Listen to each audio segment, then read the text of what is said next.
তরুণরা চাকরি প্রার্থী না হয়ে উদ্যোক্তা হিসেবে নিজেদের গড়ে তুললে টেকসই উন্নয়ন সম্ভব বলে জানিয়েছেন প্রধান উপদেষ্টা ডক্টর মোহাম্মদ ইউনূস। বৃহস্পতিবার থাইল্যান্ডের রাজধানী ব্যাংককে বিমস্টেক ইয়াং জেনারেশন ফোরামে তিনি কথা জানান। আগামীকাল বিমস্টেক সম্মেলনে যোগ দেবেন প্রধান উপদেষ্টা। সম্মেলনের ফাঁকে ভারতের প্রধানমন্ত্রী নরেন্দ্র মোদীর সাথে তার বৈঠক হতে পারে।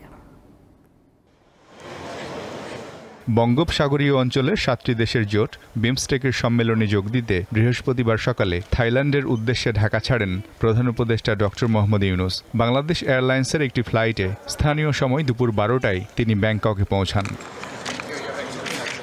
প্রধান উপদেষ্টাকে দেশটির মন্ত্রী জিরাপর্ণ সিন্ধুপ্রায় স্বাগত জানান। পরে মূল সম্মেলনের আগে বিমস্টেক ইয়াং জেনারেশন ফোরামে কিনোট স্পিকার হিসেবে বক্তব্য দেন প্রধান উপদেষ্টা।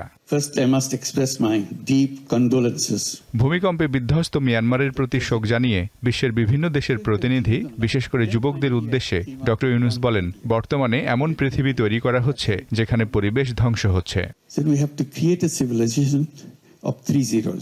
আমাদের সভ্যতা তৈরি করতে হবে 3-0 তত্ত্বের ভিত্তিতে। 0 কার্বন নিঃসরণ, 0 দারিদ্র ও 0 বেকারত্ব। এখানে 0 বেকারত্ব মানে সবাইকে চাকরি পেতে হবে এমন না, কারণ মানুষের জন্ম হয়নি কেবল অন্যের কাজ করার জন্য।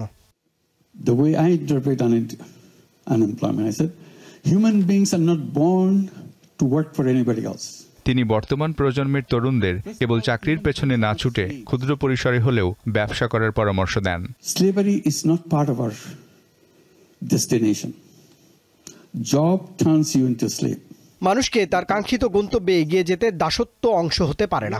চাকরি মানুষকে দাসত্বে পরিণত করে। তাই চাকরি প্রার্থী না হয়ে উদ্যোক্তা হতে হবে তরুণদের। Child has to grow up as an entrepreneur. Our schooling, our education system change itself. You teach young people to become an entrepreneur, not to become a job seeker.